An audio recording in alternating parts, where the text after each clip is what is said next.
स्वागत है आपके अपने यूट्यूब चैनल मैथ एक्सप्रेस पर। दोस्तों, मैं आज आप लोग के बीच संपूर्ण क्रांति जो तीसरा लेसन है संपूर्ण क्रांति का, उसका मैं आज सारांश लेकर आया हूँ। ठीक है, तो मैं सारांश के बारे में चर्चा करूँगा। संपूर्ण क्रांति का जो लेखक है वह जयप्रकाश नारायण है। ठीक है, तो संपूर्ण क्रांति का जो सारांश है उसका मैं आज चर्चा करूँगा, है ना। और वीडियो को मैं स्टार्ट करना चाहूँगा। मैं बता दूँ पहले कि यह हमारा फ्री क्रैश कोर्स चल रहा है जो 12th का है। 12 जो हिंदी 100 नंबर कंप्लीट करना चाहते हैं वो हमारे चैनल से जुड़ जाइए। ठीक है, यदि हमारे चैनल को सब्सक्राइब नहीं किए होंगे तो आप लोग सब्सक्राइब कर लीजिएगा, क्योंकि आप लोग के लिए बहुत प्रयत्न कर रहा हूँ, बहुत कोशिश कर रहा हूँ कि आप लोग का कम से कम हिंदी में 90+ आपका रिजल्ट आ सके हिंदी में। ठीक है, और ये 100% उम्मीद रखिए कि आपका इतना परसेंट तो आना ही चाहिए, इसमें कोई दो राय नहीं है। केवल हमारा वीडियो में आप बने रहिए। ठीक है, तो चलिए मैं अब वीडियो को स्टार्ट करता हूँ। ठीक है, तो संपूर्ण क्रांति का पहले हम लोग देख लेते हैं।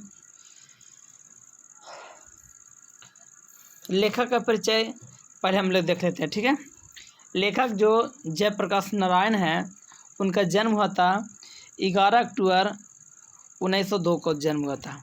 11 अक्टूबर 1902 ईस्वी को जयप्रकाश नारायण जी का जन्म हुआ था। ठीक है, जयप्रकाश नारायण जी का क्या हुआ था, जन्म हुआ था। और 8 अक्टूबर 1979 यानी 79 को क्या हुआ था, इनका मृत्यु हो गया था जयप्रकाश नारायण जी का। ठीक है, इनका जन्म जो है शताब्दी आरा गांव में हुआ था। शताब्दी आरा गांव में हुआ था किनका जन्म, जयप्रकाश नारायण जी का। ठीक है, उनके माता का नाम फूलरानी था। माता का नाम क्या था, फूलरानी। और पिता का नाम था हरदुदयाल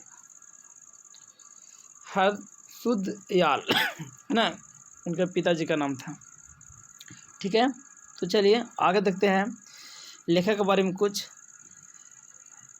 शिक्षा के बारे में हम लोग देख लेते हैं कि प्रारंभिक शिक्षा घर से शुरू किए और आगे की शिक्षा के लिए पटना कॉलेज में चले गए।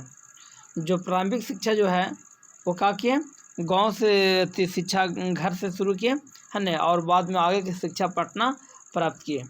1922 ईस्वी में शिक्षा प्राप्ति के लिए अमेरिका चले गए 1922 ईस्वी में शिक्षा प्राप्ति के लिए। ठीक है, लेकिन माँ की अस्वस्थता के कारण पीएचडी नहीं कर पाए। माँ का तबीयत कुछ ख़राब हो गया था 1922 ईस्वी के आसपास, है ना, तो उस समय वो पीएचडी करने वाले थे लेकिन पीएचडी कर नहीं पाए। ठीक है, तो चलिए अब हम लोग सारांश की ओर चलते हैं। संपूर्ण क्रांति जो शीर्षक है, संपूर्ण क्रांति में हम लोग क्या पढ़ना है, तो देखिए संपूर्ण क्रांति का सारांश दम ध्यानपूर्वक ध्यान दीजिएगा, क्योंकि आप बहुत ही मज़ेदार है। यह एक प्रकार का छात्र आंदोलन है। क्या था, संपूर्ण क्रांति जो था एक प्रकार का छात्र आंदोलन था, और उसे हमें जेपी जी के, उसको जेपी जी भी कहते हैं, जेपी यानी जयप्रकाश नारायण। जेपी जी का हमेशा याद किया जाता है। किसी भी संकट में छात्र का समस्या होती है तो डायरेक्ट लोग बोलते हैं कि छात्र आंदोलन करो जेपी जी का, तो वही जेपी जी का छात्र आंदोलन के बारे में हम लोग चर्चा करते हैं। चलिए तो लेसन को स्टार्ट करते हैं। देखिए, प्रस्तुत पाठ में लोकनायक, ठीक है, सही है, कहता है प्रस्तुत पाठ में लोकनायक जयप्रकाश नारायण को क्या कहा जाता है, तो लोकनायक कहा जाता है। ये भी ऑब्जेक्टिव एक है। ठीक है, जयप्रकाश नारायण को क्या कहा जाता है, लोकनायक। ठीक है, तो जयप्रकाश नारायण द्वारा दिया गया ऐतिहासिक भाषण का एक अंश है। कहता है ये पाठ जो है से जयप्रकाश नारायण जी द्वारा एक ऐतिहासिक भाषण था, उसी का चर्चा हम इस पाठ में करेंगे। वह एक ऐतिहासिक भाषण था जो आज भी सब लोग याद करते हैं। ठीक है, जिसे उन्होंने 5 जून 1974 ईस्वी को पटना के गांधी मैदान में दिया था। कब दिया था? तो 5 जून 1974 ईस्वी को पटना के गांधी मैदान में जयप्रकाश नारायण ने एक भाषण दिया था। ठीक है, भाषण ऐसा दिया था कि वह ऐतिहासिक बन गया, जो आज भी याद किया जाता है। ठीक है, बात समझ में आ रहा है? फिर से बात को समझ जाइएगा। जयप्रकाश नारायण को क्या कहा जाता है? लोकनायक कहा जाता है। उनका जेपीजी भी कहा जाता है। ठीक है, और क्या है? 5 जून 1974 ईस्वी को पटना के गांधी मैदान में जब भाषण दिए थे, तो अब जो भाषण है वह ऐतिहासिक बन गया था। ठीक है, जो आज भी लोग याद करते हैं। संपूर्ण भाषण स्वतंत्र पुस्तिका के रूप में जनमुक्ति पटना से प्रकाशित है ना।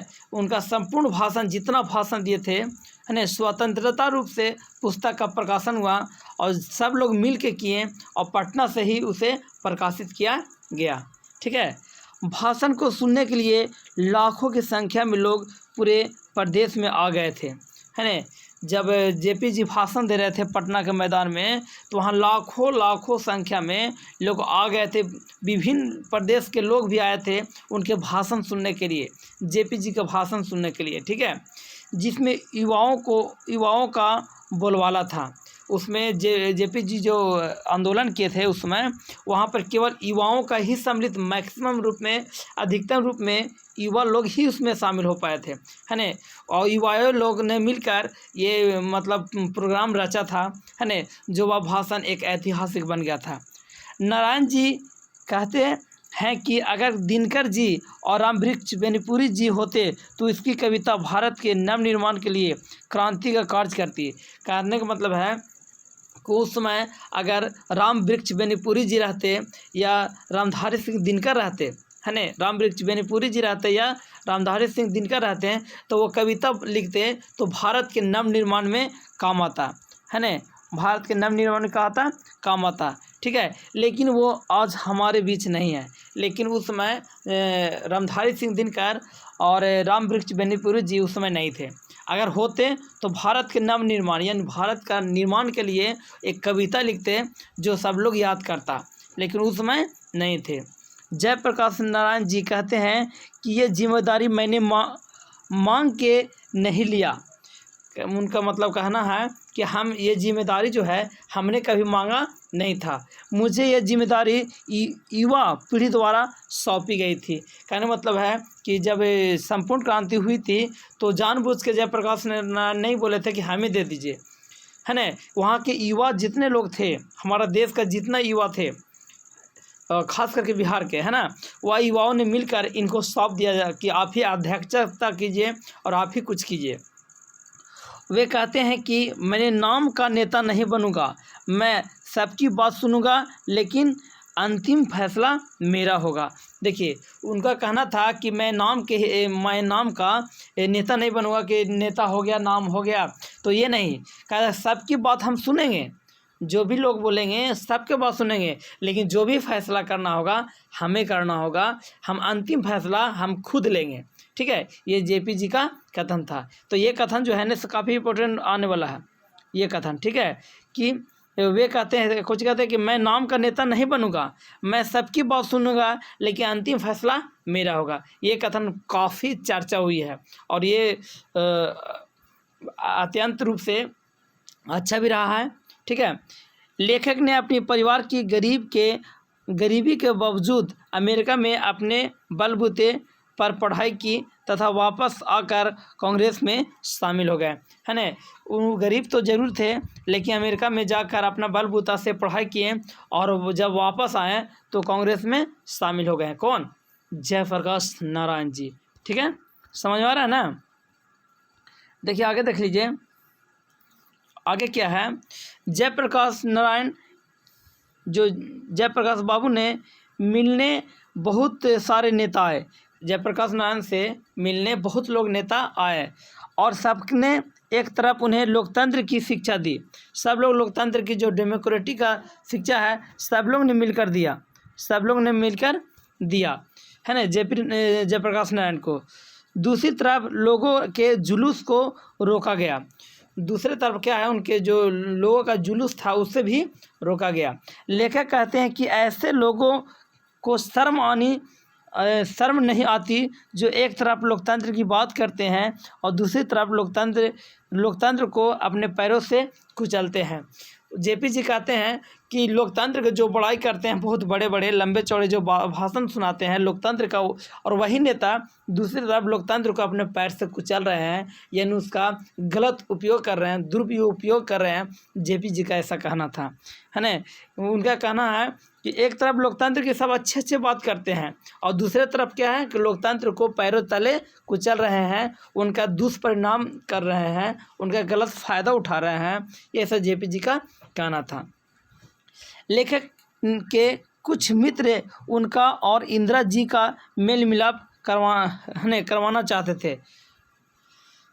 लेखक के कुछ मित्र, लेखक जो थे जयप्रकाश नारायण जो है खुद लेखक हैं, उनका जो मित्र थे, दोस्त थे, वो चाहते थे कि इंदिरा गांधी से इनका मेल मिलाप हो जाए, है ना। लेखक कहते हैं कि मेरा इंदिरा जी से व्यक्तिगत झगड़ा नहीं, बल्कि उन्हें गलत नीतियों से मेरा झगड़ा है। जेपी जी कहते हैं कि मेरा इंदिरा गांधी से कोई मेरा व्यक्तिगत आपसी लड़ाई नहीं है, लेकिन वो गलत नीतियां करेंगे तो उसका नीतियों के हम खिलाफ जाएंगे, हम झगड़ा करेंगे। किस लिए? तो उनके गलत नीतियों के खिलाफ जाएंगे और उसका हम झगड़ा का मोल लेंगे, लेकिन उनसे कोई व्यक्तिगत मेरा समस्या नहीं है ना। आगे देखिए, लेखक ने कई बार बापू और नेहरू जी की भी आलोचना की। लेखक जो है उसमें बापू जी मतलब महात्मा गांधी और जवाहरलाल नेहरू की भी आलोचना की। लेखक कहते हैं कि आज राजनीति में भ्रष्टाचार बढ़ा है, जिनका प्रमुख कारण चुनाव का खर्चा है। आज हमारे देश में देखिए राजनीति के पीछे लोग पैसा के पानी बहा रहे हैं, है ना। तो इससे क्या है, इससे भ्रष्टाचार बढ़ रहा है। क्या बढ़ रहा है? भ्रष्टाचार बढ़ रहा है ना। इसका मुख्य कारण क्या है? तो चुनाव में खर्चा। चुनाव में ऐसे खर्चा किए जा रहे हैं जैसे कुछ मतलब उसका कोई मोल नहीं है ना। चारों तरफ लोकतंत्र के पीछे सब लोग दौड़ रहे हैं, है ना, और चुनाव के पीछे खर्चा कर रहे हैं। इससे क्या होता है? भ्रष्टाचार बढ़ती है। इससे क्या होती है? भ्रष्टाचार बढ़ती है। आज के लोकतंत्र में जनता को इतना ही अधिकार है कि वह चुनाव करे, परंतु चुनाव के बाद अपने ही प्रतिनिधियों पर जनता का कोई अंकुश नहीं होता है। कहने का मतलब है कि जब तक चुनाव नहीं होता है ना, तब तक सब लोग उसके पीछे जाते हैं, लेकिन अब जब हो जाता है तो वह जो नेता बनता है वह जनता की बात सुनने के लिए तैयार नहीं होता है, उसका कोई मतलब मोल नहीं है। आज की राजनीति ऐसा डस्ट हो गई है, ऐसा गंदा हो गई है, ठीक है। लेखक के अनुसार अन्य देशों में प्रेस तथा पत्रिकाएं प्रतिनिधियों पर अंकुश लगती है, लेकिन हमारे देश में बहुत ऐसे अभाव है। जयप्रकाश नारायण जी का ये भाषण मंत्र मुग्ध करने वाला था। जयप्रकाश नारायण जो पटना में भाषण दिए हैं तो ऐसा महसूस हो रहा था मानो सब लोग मंत्र मुग्ध हो गए हैं, सब लोग खो गए हैं। इनका अट्रैक्शन इस प्रकार का संपूर्ण क्रांति जयप्रकाश नारायण किए, जो आज भी उनको संपूर्ण क्रांति के नाम से जाना जाता है। संपूर्ण क्रांति के नाम से जाना जाता है। इन्हें ही एक प्रकार का छात्र आंदोलन भी माना जाता है, ठीक है। तो आज भर के लिए वीडियो यहीं, कल हम फिर पुनः 7 बजे वीडियो अपलोड करूँगा जो संपूर्ण क्रांति से ऑब्जेक्टिव्स होगा, ठीक है। सारांश जब भी पढ़ाता हूँ तो किताब का जो भी चैप्टर्स है एक बार आप लोग पढ़ लिया कीजिए, उससे ज़्यादा आप लोग का समझ में आएगा, ठीक है। मैं बता दूँ ये फ्री क्रैश कोर्स हमारे भी चल रहा है। अगर जो भी ज्वाइन करना चाहते हैं तो हमारे व्हाट्सएप नंबर से ज्वाइन कर लीजिए 85 21 42 63 01।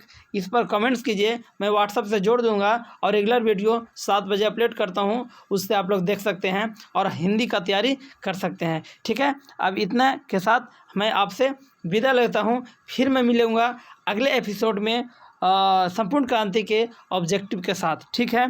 धन्यवाद, शुक्रिया।